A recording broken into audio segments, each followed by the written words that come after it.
여러분 안녕하세요. 김영선 박사의 부동산 연구소입니다. 오늘 질문을 하나 받았습니다. 시장에서 부동산 매매, 토지라든지 아파트 매매가 실종되었습니다.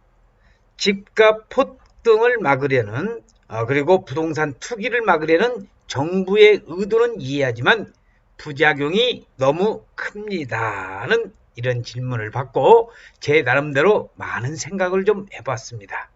물론 이 대한민국에 있어 부동산 참 중요하죠.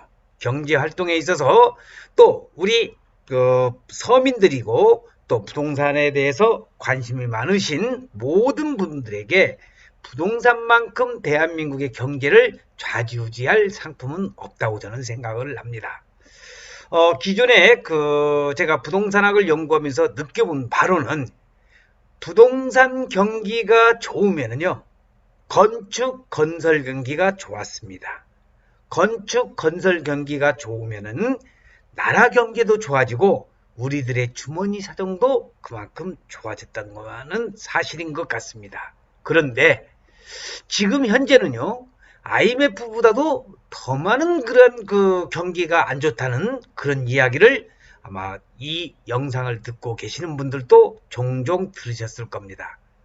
자, 이 영상을 시청하고 계시는 여러분들의 요즘 주머니 사정이라 할까요? 여러분들의 경제 사정은 요즘 어떻습니까?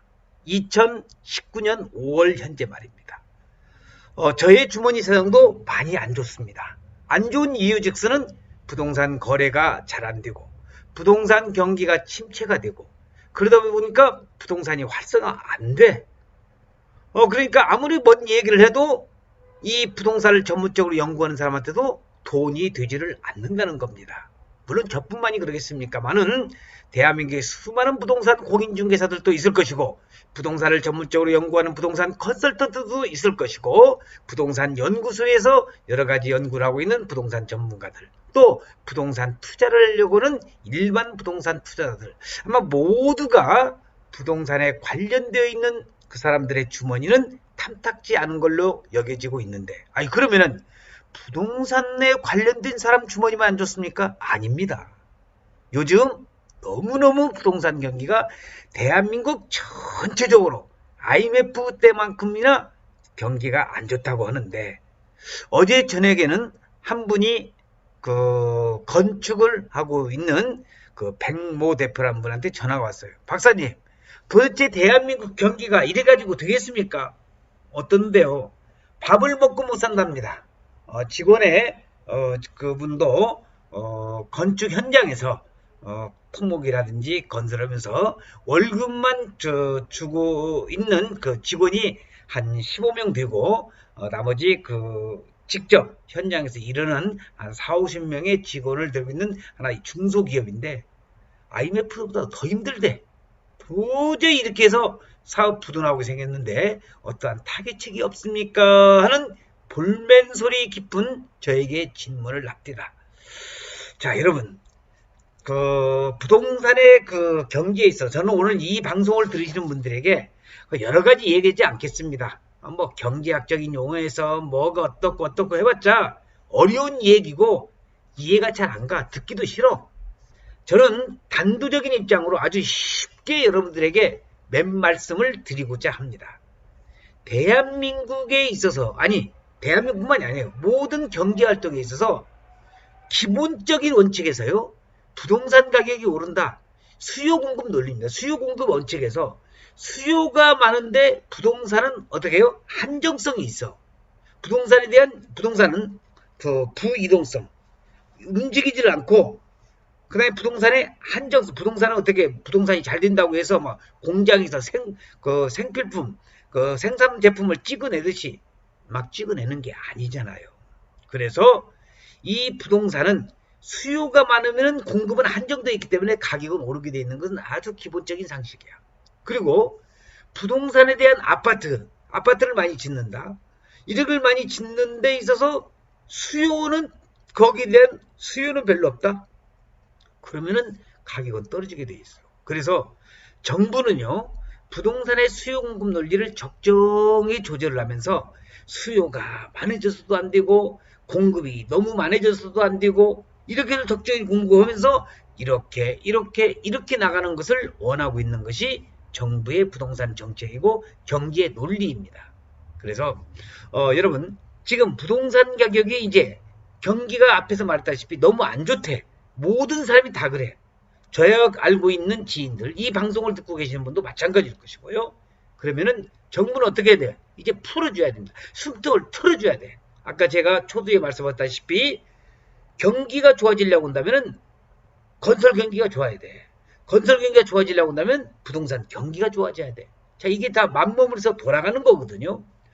얼마 전에 세미나가 서울에서 대규모적인 세미나가 열렸어요. 한 분의 볼멘 소리가 이런 얘기가 나옵니다. 현재 세금을 비롯한 대한민국의 부동산 규제가 너무 강하다. 가격은 어느 정도 이제 서울의 아파트 가격을 중심으로 해서 다소 안정되어 있지만은 매물이 잠겨 있어 수급 불균형이 악화되고 있다. 그런데도 정부는 거래에 숨통을 틔울 생각이 전혀 없는 것 같다. 아주 찍어서 말씀입니다. 그 얘기가 맞습니다.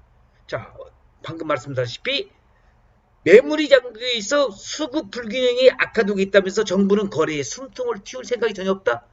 자, 정부가 숨통을 틔울 수 있는 정책을 내놔야 경제가 돌아간다는 거죠. 자, 부동산 정책의 이제 부작용을 살펴봐야 될 텐데, 서울에 있는 한 70대의 어르신은 저한테 이런 말을 합니다. 현재 부동산 세법이 너무 복잡해서 전문가가 아니면 내용을 알기가 어렵다면서 주변 사람 중에서 세금, 부동산 조세 정책을 이해할 수 없어서 아파트 거래를 지레 포기하는 사람도 많이 있다. 이런 얘기도 하고 있습니다. 양도소득세 부담이 커져서 주택 매각보다 오히려 자녀에게 증여하고 말겠다. 자, 이러면은 부동산에 대한 동맥경화 현상, 진맥경화라고도 이해할 수가 있거든요. 자, 그래서 저는 여러분들에게 정부에게 꼭 부탁드리고 싶은 얘기는 앞으로 향후의 부동산 정책에 있어서 무주택 실수요자들에게 대출을 더 완화해 줘도 좀 되지 않겠느냐. 무주택자들, 그런 사람들한테는 최저금리로 해서 주택을 좀 공급할. 그러면 부동산 투기는 아니지 않습니까? 물론 정부에서도 많은 연구를 하고 있는 것은 알고 있겠지만 이런 것도 좀 일반 시민의 목소리도 좀 귀를 기울일 수 있는 우리 정부가 될 수 있도록 저는 간곡히 부탁을 드리겠습니다.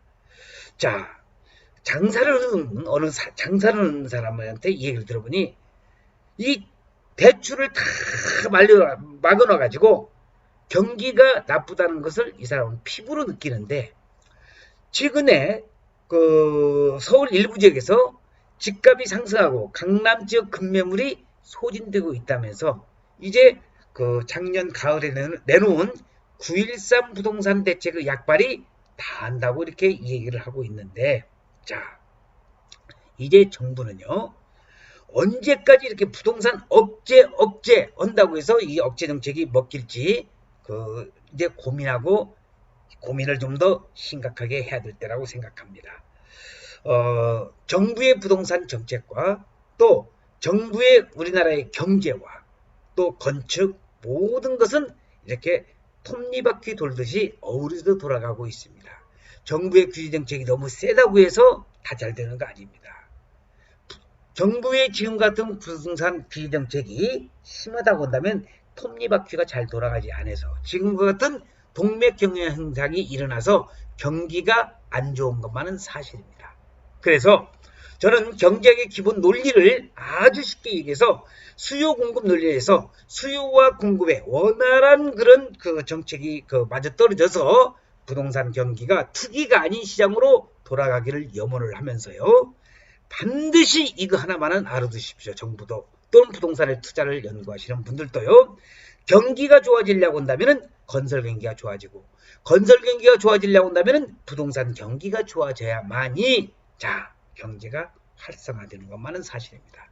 지금 많은 사람들이 IMF보다도 더 심한 그러한 경제를 피부로 느끼고 있다고 합니다. 정부의 부동산 정책을 담당하는 우리 그 부동산에 관련된 공무원, 국토부라든지 또는 이걸 연구하시는 분이라든지 아니면은 부동산 투자를 꿈꾸고 있는 모든 대한민국 국민들 모두가 이러한 염원 속에서 부동산 경기가 잘 돌아가야 경제도 살고 국가 경제도 산다는 것을 꼭 우리가 느끼면서 오늘 김영선 박사의 부동산 연구소에서 그냥 흉설수설하면서 여러분들에게 말씀을 드렸습니다. 제 의견이 맞는다고 한다면 좋아요도 눌러주시면 더욱더 감사드리겠고요. 자, 오늘은 김영선 박사의 부동산 연구소에서 자, 수용 공급 논리의 부동산 정책과 경기가 좋아지려고 한다면 건설 경기가 좋아져야 되고 부동산 경기가 좋아진다는 것을 강조를 하면서 오늘 강의 마치겠습니다. 시청해주신 여러분 대단히 고맙습니다. 감사합니다.